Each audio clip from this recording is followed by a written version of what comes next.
Hello, good morning. സുഖമല്ല എല്ലാവർക്കും? ജോലിക്കൊക്കെ apply ചെയ്യുന്നു വിചാരിക്കുന്നു. അപ്പോൾ ചില ബാഡ് കമൻസ് കണ്ടു കഴിയുമ്പോൾ പിന്നെ വീഡിയോ ഇടാനായിട്ട് ഒരു ബുദ്ധിമുട്ടാണ്. അതുകൊണ്ടാണ് ഞാൻ വീഡിയോ ഇടാണ്ടിരുന്നത് കേട്ടോ. കുറച്ച് ഷോർട്സൊക്കെ അപ്ലോഡ് ചെയ്തുകൊണ്ടിരുന്നു. അപ്പോൾ ജോലിക്കൊക്കെ എല്ലാവരും അപ്ലൈ ചെയ്യണം കേട്ടോ. നിങ്ങൾ ഇത്ര പ്രാവശ്യം അപ്ലൈ ചെയ്ത് ജോലി കിട്ടിയില്ല എന്ന് പറഞ്ഞുകൊണ്ട് വിഷമിക്കരുത്. ഒട്ടും തളരാൻ പാടില്ല കേട്ടോ. നമുക്ക് കിട്ടില്ല എന്ന് തോന്നുന്നത് എന്താണോ അത് നേടിയെടുക്കാനായിട്ട് നോക്കുക. അപ്പൊ അതാണ് കഠിന പ്രയത്നം ചെയ്യണമെന്ന് ഞാൻ പറഞ്ഞത്. എന്നും നിങ്ങൾ അതിനു വേണ്ടി ശ്രമിക്കുക. എപ്പോഴും അത് തന്നെ വിചാരിച്ചുകൊണ്ടിരിക്കുക. അങ്ങനെ കുറച്ച് ശ്രമങ്ങളൊക്കെ നടത്തിയാൽ മാത്രമേ നമുക്ക് ഈ രംഗത്ത് ശോഭിക്കാനായിട്ട് സാധിക്കുള്ളൂ. ഇവിടെയും അതുപോലെയൊക്കെ തന്നെയാണ്. ഒരുപാട് പേർക്ക് ജോലി ഇപ്പൊ നഷ്ടപ്പെട്ടു. അതായത് AI വന്നതോടുകൂടി കുറെ പേർക്ക് ജോലികളൊക്കെ നഷ്ടപ്പെട്ടു. അവരൊക്കെ പുതിയ ജോലിക്കൊക്കെ അപ്ലൈ ചെയ്തുകൊണ്ടിരിക്കുകയാണ്. പലർക്കും 50ഉം 60ഉം ജോലികൾക്കൊക്കെ അപ്ലൈ ചെയ്തിട്ട് ഇതേവരെ കിട്ടിയില്ല. അപ്പൊ ഇവിടെയും അത് തന്നെയാണ് സ്ഥിതി കേട്ടോ. ജോലിക്കൊക്കെ അപ്ലൈ ചെയ്തിട്ടുണ്ടെങ്കിൽ കുറച്ച് നമ്മുടെ ലക്ക് കൂടിയാണ്. ഏത് സമയത്താണ് നമുക്ക് ആ ലക്ക് ഉണ്ടാവണേന്ന് അറിയാൻ സാധിക്കില്ലല്ലോ. അപ്പൊ അതുകൊണ്ട് എല്ലാവരും അതിനുവേണ്ടി വീണ്ടും വീണ്ടും ശ്രമിച്ചോളാം. നിങ്ങൾക്ക് ഒരു ദിവസം ഇത് കിട്ടിക്കഴിയുമ്പോൾ ഒരു സന്തോഷം ഒന്ന് ആലോചിച്ച് നോക്കിയേ. അപ്പോൾ ഇതുപോലെ കുറെ പേർക്ക് കിട്ടി വരുന്നുണ്ട്. ഇപ്പോഴും ഇങ്ങോട്ട് ജോലി കിട്ടിയ ആളുകൾ വരുന്നുണ്ട് ന്യൂസിലൻഡിലേക്ക്. അപ്പോൾ ഓസ്ട്രേലിയയിലാണ് കുറച്ചുകൂടി അവസരങ്ങൾ ഉള്ളത്. എങ്കിലും ന്യൂസിലൻഡിലേക്കും ജോലി കിട്ടിയ ആളുകൾ വരുന്നുണ്ട്. അപ്പൊ അത് നിങ്ങളൊന്ന് ആലോചിച്ച് നോക്കുക. നിങ്ങളെ പോലുള്ളവരാണ് ഇത്തരം ജോലിയൊക്കെ കിട്ടി ഇങ്ങോട്ട് വരുന്നത്. അപ്പൊ അതുകൊണ്ട് ഇതുപോലെ ബാഡ് കമന്റ്സ് ഒന്നും കണ്ട് നിങ്ങൾ തളരാൻ പാടില്ല കേട്ടോ. ഞാൻ എൻ്റെ വീഡിയോക്ക് ഇത്ര ഒരു കമന്റ് വന്നപ്പോൾ എനിക്കതൊരു വിഷമമായി എന്ന് മാത്രമേ ഉള്ളൂ. പക്ഷേ അഖിൽ ഒരു ദിവസം ജോലി കിട്ടി എന്ന് പറഞ്ഞ് ഇവിടെ ഒരു കമന്റ് ഇടും. നമുക്ക് അതുകൂടി കാണാനായിട്ട് കാത്തിരിക്കാം. എനിക്ക് ഉറപ്പുണ്ട്. കാരണം ഇത് അവനൊരു ചലഞ്ചായിട്ട് എടുക്കും. എന്നിട്ട് അവൻ ജോലിക്ക് അപ്ലൈ ചെയ്യുന്നുണ്ടാവും. വെറുതെ പറഞ്ഞതായിരിക്കും. ഇത്തരത്തില് 1000 പ്രാവശ്യം അപ്ലൈ ചെയ്തു എന്ന് പറയുമ്പോൾ അത്രയും കഠിനമായിട്ട് ശ്രമിക്കുന്ന ആളാണെന്നാണ് എനിക്ക് മനസ്സിലാവുന്നത്. അപ്പോൾ വീണ്ടും വീണ്ടും ഇതിവിടെ ചെയ്യുന്നുണ്ടാവും.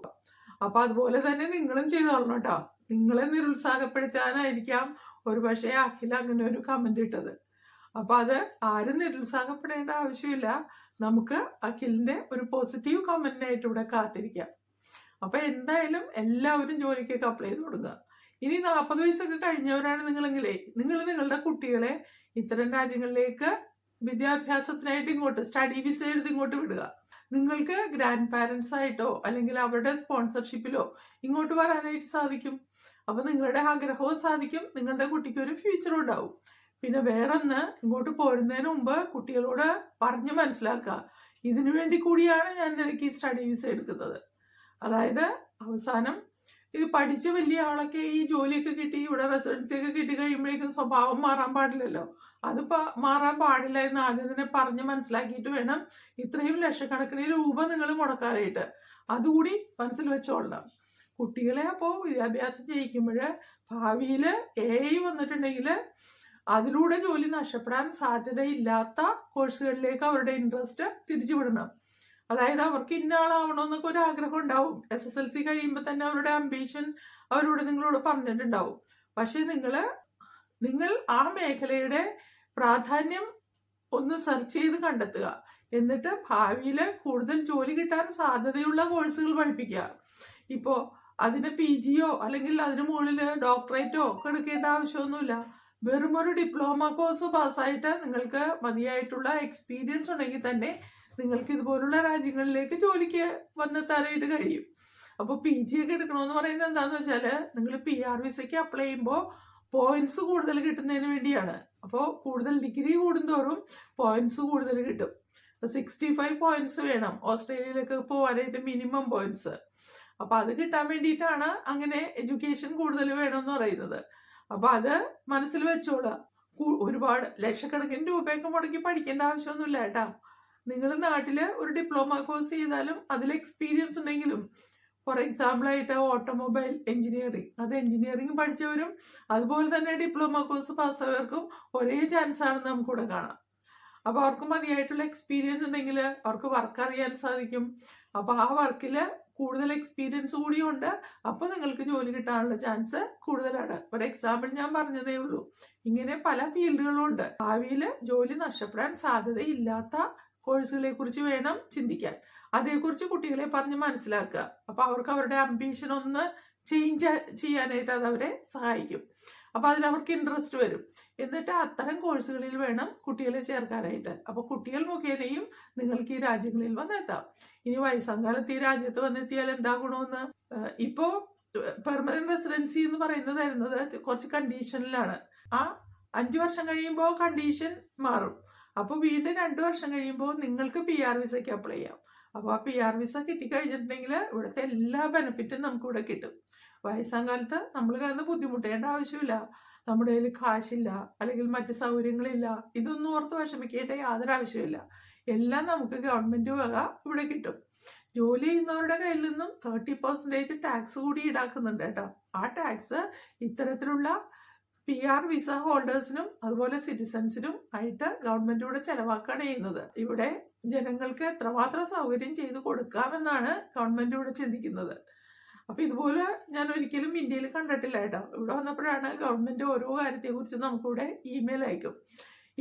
ഇപ്പൊ തന്നെ ഇന്നലെ റഷ്യയിലുണ്ടായ സുനാമി, ആ സുനാമി ഉണ്ടായ സമയത്ത് അവരുടെ അലർട്ട് കൊടുത്തു. അതായത് ന്യൂസിലൻഡിലെ എല്ലാ ഫോണിലേക്കും അലാം, അലർട്ട് ഇതൊക്കെ ഇവിടെ വന്നു ആ സമയത്ത്. അതുപോലെ ഇന്നലെ രാത്രിയും ഇതുപോലുള്ള അലർട്ട് ഉണ്ടായി. കടലിന് അടുത്തുണ്ടവര് മാറി നിന്നോളണം, വെള്ളത്തിലിറങ്ങാൻ പാടില്ല, ഇവിടെ സ്ട്രോങ് കറണ്ട് ചാൻസ് ഉണ്ട് എന്നൊക്കെ പറഞ്ഞ്. അപ്പൊ ജനങ്ങളുടെ ക്ഷേമത്തിൽ ഇത്രയ്ക്കും ഇൻട്രസ്റ്റ് ഉള്ള ഒരു ഗവൺമെന്റിനെ ഞാൻ ആദ്യമായിട്ട് കേൾക്കുകയും കാണുകയാണ് കേട്ടോ. അപ്പൊ അതിപ്പോൾ ഞാൻ എൻ്റെ അനുഭവത്തിലൂടെ മനസ്സിലാക്കിക്കൊണ്ടിരിക്കുകയാണ്. അപ്പൊ അതാണ് ഞാൻ പറയുന്നത്, വയസ്സായാലും നിങ്ങൾക്ക് കുട്ടികളുടെ സ്പോൺസർഷിപ്പിൽ വരാൻ സാധിച്ചാലും അതൊരു നേട്ടം തന്നെയാണ്. അപ്പൊ 40 വയസ്സൊക്കെ കഴിഞ്ഞവര് അതേക്കുറിച്ച് ആലോചിക്കുക. ഇനി 40 വയസ്സ് കഴിഞ്ഞവർക്കും ഇതുപോലുള്ള ഓപ്പർച്യൂണിറ്റീസ് കിട്ടാം. മതിയായിട്ടുള്ള എക്സ്പീരിയൻസ് ഉണ്ടെങ്കിൽ നിങ്ങൾക്കും ജോലി കിട്ടും. ചില സമയത്തൊക്കെ നഴ്സസിലേക്ക് 45 വയസ്സ് കഴിഞ്ഞവരെയും ചില കമ്പനീസ്, ഓസ്ട്രേലിയയിൽ ഗവൺമെന്റ് തന്നെ ഇവിടെ നോട്ടിഫൈ ചെയ്യുന്നുണ്ട്. അത്തരത്തിൽ നോട്ടിഫിക്കേഷൻ കാണുമ്പോൾ നിങ്ങൾ അതിന് ആ ജോലികൾക്കൊക്കെ അപ്ലൈ ചെയ്യുക, നിങ്ങൾക്ക് കിട്ടും. കാരണം അതുപോലെയായിട്ടുള്ള സ്പോൺസേർഡ് ജോബ്സ് ആണ് അവരിവിടെ ഓഫർ ചെയ്യുന്നത്. ന്യൂസിലൻഡ് എയർപോർട്ടിൽ ഒരു 50 ഏജുള്ള ആള് ഇവിടെ ജോലിക്ക് തൊട്ട് ഒരു 6 മാസം മുമ്പ് ഇവിടെ ജോയിൻ ചെയ്തതായിട്ട് എനിക്കറിയാം. അപ്പോൾ ഞങ്ങള് മാളിൽ പോയപ്പോൾ അവിടെ വെച്ച് കണ്ടുമുട്ടിയതാണ് കേട്ടോ. അപ്പോൾ വിശേഷമൊക്കെ ചോദിച്ചു വന്നപ്പോഴാണ് പറഞ്ഞത് അക്രഡിറ്റഡ് വിസയാണ് കിട്ടിയത്. അപ്പോൾ അയാൾക്കിപ്പോൾ 50 വയസ്സായി. ദുബായ് എയർപോർട്ടിൽ വർക്ക് ചെയ്തിരുന്നാണ്. ആ എക്സ്പീരിയൻസ് വെച്ചുകൊണ്ടാണ് ഇവിടെ എയർപോർട്ടിൽ ജോലി കിട്ടിയത്. അപ്പോൾ 50 വയസ്സ് കഴിഞ്ഞാലും നിങ്ങൾ ഒട്ടും വിഷമിക്കേണ്ട ആവശ്യമില്ല. ചിലപ്പോൾ നിങ്ങൾക്ക് കിട്ടിയെന്ന് വരും. നിങ്ങൾ ശ്രമിച്ചോളാം അതിനുവേണ്ടിയാണ് ഞാൻ പറഞ്ഞത്, ലിങ്ക്ഡിനിൽ ഒരു പ്രൊഫൈൽ ഉണ്ടാക്കുക. ആ പ്രൊഫൈൽ വെച്ചിട്ട് നിങ്ങൾ ഇത്തരം കമ്പനീസിൽ വർക്ക് ചെയ്യുന്നവരും അതിൻ്റെ തലപ്പത്തിരിക്കുന്നവരും ഒക്കെ ആയിട്ട് നിങ്ങൾ ഒരു കോണ്ടാക്ട് ഉണ്ടാക്കി വയ്ക്കുക. എന്നിട്ട് നിങ്ങൾക്ക് അവരോട് ചോദിക്കാം, is there any chance in your company. അപ്പോൾ ചാൻസ് ഉണ്ടെങ്കിൽ നിങ്ങളുമായിട്ടുള്ള ഫ്രണ്ട്ഷിപ്പിന്റെ പേരിൽ അവർ റെഫർ ചെയ്തെന്ന് വരും. അവർ റെഫർ ചെയ്തിട്ടുണ്ടെങ്കിൽ നിങ്ങൾക്ക് എന്തായാലും ആ ജോലി കിട്ടും. അപ്പോൾ വീണ്ടും ശ്രമിച്ചോളാം കേട്ടോ. ഞാനിവിടെ കമന്റ് ചെയ്യുന്നവർക്കെല്ലാം ലിങ്ക് ഞാനിവിടെ ഇട്ട് തരാം. ലിങ്ക് കിട്ടാനായിട്ട് ആർക്കും ഇൻട്രസ്റ്റ് ഇല്ല എന്ന് തോന്നുന്നു. ചിലപ്പോൾ നാട്ടിൽ നിന്ന് തന്നെ ഇതുപോലെ സെർച്ച് ചെയ്തിട്ടുണ്ടെങ്കിൽ ലിങ്ക് കിട്ടുന്നുണ്ടാവാം. അപ്പോൾ അതുകൊണ്ട് എല്ലാവരും ഹാപ്പി ആയിട്ടിരിക്കുക. നിങ്ങൾക്കും ചാൻസ് വരും. ആ ചാൻസിനായിട്ട് കാത്തിരിക്കുക. വീഡിയോ ഇത്രയേ ഉള്ളൂ. ഞാനിവിടെ വീഡിയോ വൈൻഡപ്പ് ചെയ്യാണ്. ഇനി നമുക്ക് അടുത്ത ദിവസം കാണുന്നവരെ സീ യു, ബൈ ബൈ.